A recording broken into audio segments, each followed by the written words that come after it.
Hello, I'm Kathleen, and I carry a vivid memory from a few months back that I feel compelled to share. It's a story about recognizing toxic behavior and the importance of standing up against it. I'm 31, and my immediate family includes my 34-year-old husband, Anthony, and our kitten. Anthony and I, high school sweethearts, tied the knot at a young age despite attending colleges in different states. Our bond remains strong, and next month we'll celebrate our 13th year together. Regrettably, my mother-in-law, Carol, won't be joining us. From the start, Carol harbored a dislike for me. With two sons, she had always indulged and spoiled them, considering no one worthy of her precious boys. Anthony and his older brother, David, were oblivious to her controlling and manipulative nature. As they grew, Carol's overbearing tendencies became problematic, forbidding her teenage sons from dating or socializing with girls outside of school. Despite evident signs, Anthony and David remained enamored with their mother's love, failing to recognize her control. Over time, David began rebelling against Carol's rules, which led to conflicts, even threats against his then-girlfriend, Lauren, now his wife. David, however, stood firm, refusing to succumb to Carol's influence. Gradually, both brothers distanced themselves from Carol. Anthony, while acknowledging his brother's actions, believed they were excessive. In the early stages of our relationship, I refrained from commenting to avoid conflicts. Little did I know that Carol would redirect her efforts toward me, employing every means possible to dismantle our relationship. She orchestrated an elaborate Venice tour during prom week to prevent us from attending together. Despite Anthony's pleas to cancel the trip, it was the only time he went against his mother's wishes. Each time Carol called me, unleashing her barrage of insults and deeming me unworthy, Anthony remained passive, offering no defense. Carol even went so far as to predict that I would be unfaithful when I headed off to college. As we both secured spots in different colleges across states, Anthony succumbed to the pressure, leading us to take a brief break. During this hiatus, Carol took advantage of the situation, celebrating our apparent breakup. Unexpectedly, Anthony reconciled with me, infuriating Carol. In response, she intensified her harassment and humiliation, seizing every opportunity to make my life miserable. In an attempt to address the issue, I approached Anthony, expressing my grievances. "Anthony, your mother is consistently disrespectful towards me. Despite my efforts to be friendly and welcoming, she berates me and hurls insults. I'm growing weary of her behavior, and you need to address it." Anthony responded dismissively, defending his mother. "Kathleen, you know my mother is a bit sensitive after what happened with David. She fears losing me as well and genuinely believes she's looking out for my future. Don't take her words to heart." Infuriated, I pressed further. "So you're okay with how Carol treats me? Remember, she tried to break us up." Anthony justified Carol's actions, claiming she was trying to prevent potential heartbreak, leaving me frustrated. I confronted him about it. "She played on your insecurities to end our relationship. How can you justify that despite my efforts to make him see my perspective?" Anthony remained unconvinced. He insisted that Carol could do no wrong and accused me of falsely accusing her. Even David, attempting to reason with Anthony, faced resistance. Anthony accused David of betraying their mother, creating an awkward and strained dynamic between the two brothers. David ultimately married Amy, his high school sweetheart, the same person Carol had tried to scare off. Although David invited me to the wedding, he deliberately omitted to inform Carol, leading to her emotional distress. Carol desperately attempted to persuade Anthony to intervene and secure an invitation for her. Anthony, known for being a mama's boy, engaged in a heated argument with David about Carol. Initially reluctant to attend the wedding to support Carol, Anthony faced my challenge, questioning whether boycotting the event was justified given Carol's history with David and Amy. I pointed out Carol's persistent complaints about Amy supposedly taking David away from her during high school, attempting to defuse the situation. I asserted that it was a misunderstanding, acknowledging that mothers can sometimes become overly involved. I emphasized the importance of family, urging everyone to mend bridges and refrain from holding grudges. I reminded Anthony that the decision of whom to invite to the wedding rested with David and Amy. I emphasized the need to respect their autonomy, discouraging any requests. Despite my inability to attend the wedding, I expressed my concern that they might be making a mistake. Planning to RSVP the following day in the hope of influencing their decision, highlighting the potential consequences. I warned Anthony that not attending the wedding might result in being cut off by David and Amy, just as they had done with Carol. After much deliberation, Anthony eventually agreed to attend the wedding. I felt optimistic that this decision might bring positive change, allowing David and Amy to enjoy their happiness without interference from Carol. They chose to organize the wedding far away to prevent Carol from showing up. However, Carol's reaction was intense when Anthony showed her pictures from the wedding. She cried on his shoulders and insisted on his company for a month. Anthony even canceled our planned Colorado trip to make amends with her. Witnessing how he handled the situation left me feeling pretty heartbroken. Despite the certainty that our love ran deep, breaking up was no longer an option. My only hope was that Anthony would come to his senses regarding Carol's troubling behavior. Fast forward 3 years, and Anthony finally proposed to me. Carol, displeased, put on a facade of happiness for him.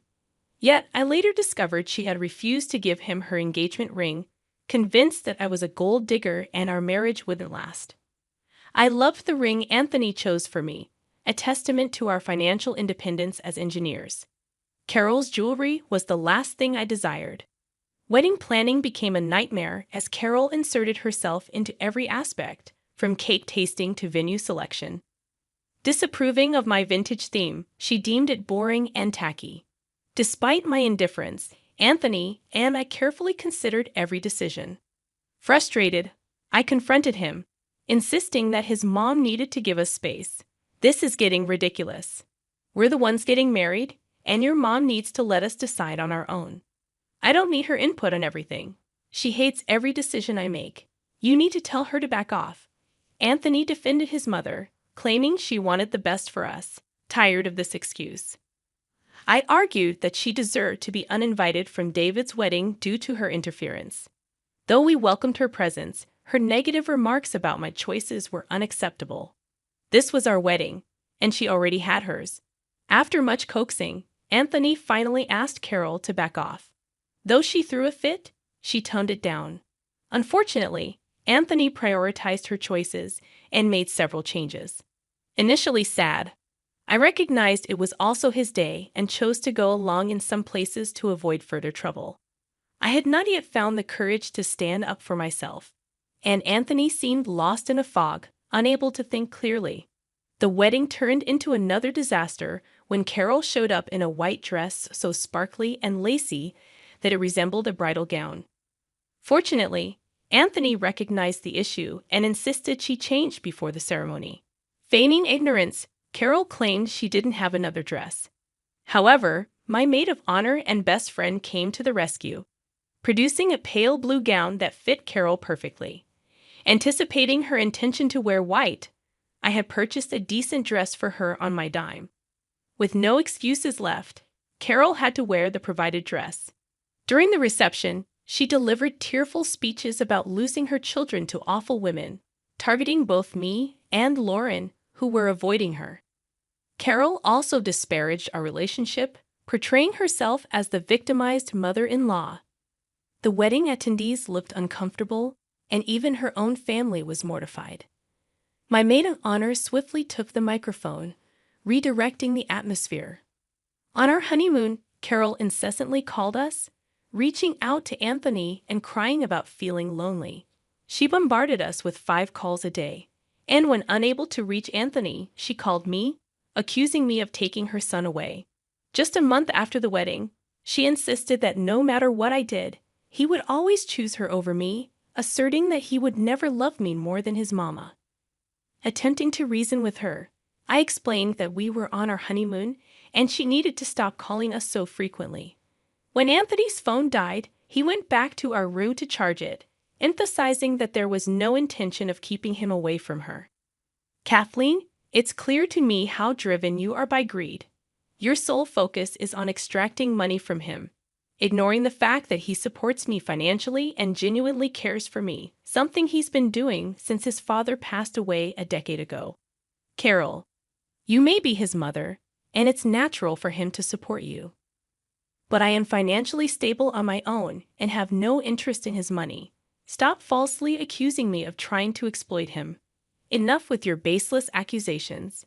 You might deceive him, but I see through your intentions. Hand over the phone to my husband. I need to speak with him urgently. During our honeymoon, I endured numerous conversations like this with Kathleen. When we returned home, dealing with her incessant crying became a daily struggle, all because we didn't take her along. Even now, she scolded my husband for going without her. Anthony, as always, did his best to console his mother, overlooking my concerns. I was gradually finding my voice to stand up for myself. Things were relatively stable until a few months ago when I discovered I was pregnant with our first child. Excitement filled us, and Anthony wanted to share the news with Carol immediately. Despite my reservations, I agreed. However, instead of joy, Carol reacted with tears and accusations. She accused me of trapping him with a baby, insinuating that I had cheated on Anthony. Despite my husband's attempts to calm her, she remained obstinate. I grew weary of her dramatic outbursts, which persisted for 3 weeks before she decided to visit us. Carol arrived unannounced, seemingly happy about our baby, showering me with gifts. Anthony was relieved, thinking Carol had finally accepted our child. The truth, however, was far from that. I felt a sense of unease about Carol's newfound happiness and decided to approach the situation cautiously. In the evening, she offered to make us tea, claiming it would help warm me up as the weather was getting chilly. Anthony appreciated her gesture, giving me a triumphant look as if to say, "I told you so."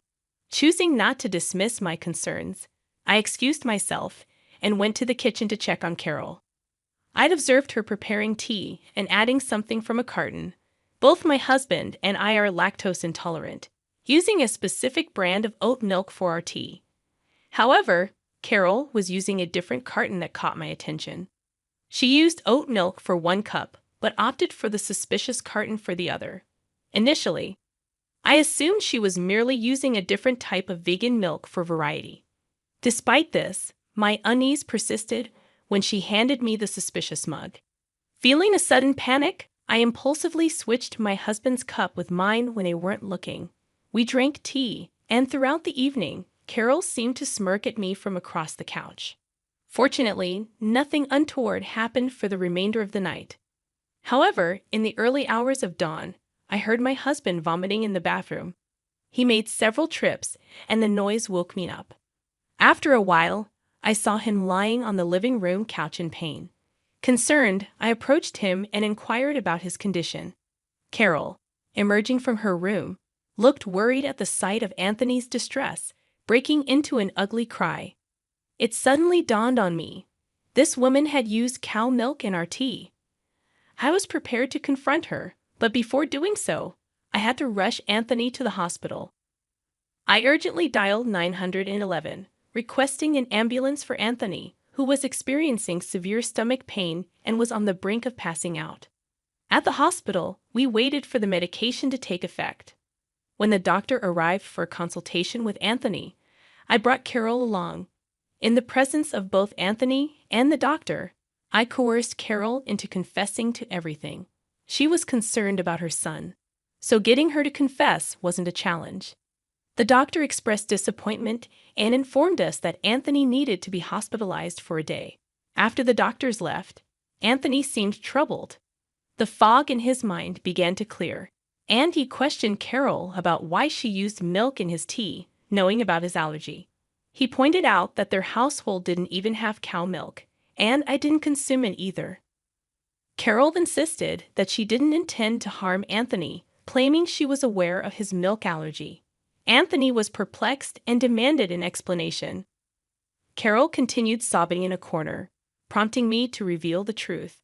I explained that Carol brought cow milk into their home, not for Anthony, but for me.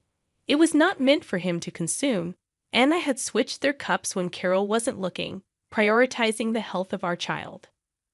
It turned out to be the right decision. Anthony, shocked and disbelieving, accused me of lying. He couldn't fathom why Carol would want to hurt him and our child. I urged him to ask Carol for an explanation, emphasizing that I had taken precautions to safeguard our child's health. Carol erupted into a cacophony of wails and screams, reaching such a fever pitch that a nurse had to usher her out, a move no one objected to at that point. Anthony, visibly shaken and traumatized by Carol's actions, apologized profusely and pledged to keep her out of our lives. Witnessing Anthony's pain, I offered comfort as best I could and took him home the following day. During his hospital stay, I seized the opportunity to change the locks on our house. Anthony called Carol, firmly informing her that we were cutting all contact with her for good. This decision triggered more cries and pleas from her. Insisting that as his mother, he couldn't sever ties, Anthony resolutely rejected her pleas, highlighting how her actions had harmed our family. He emphasized that he wouldn't tolerate it any longer. Acknowledging that he had been blind to her detrimental influence, Carol confessed her motivations, admitting that she sought to hurt me and make me suffer because she felt neglected. Anthony, unyielding, deemed her actions unforgivable, especially considering the potential harm if I had consumed the tea she prepared. Expressing his disgust, Anthony firmly rejected her presence and cut off all communication. We changed the locks to prevent her from entering our home, and when she attempted to force her way in, we called the authorities, blocking her on phones and social media. We informed our extended family about the situation, and their unanimous disapproval further isolated Carol. After discussing her actions and reviewing evidence from security cameras and her confession to the doctor, we successfully obtained a restraining order against her.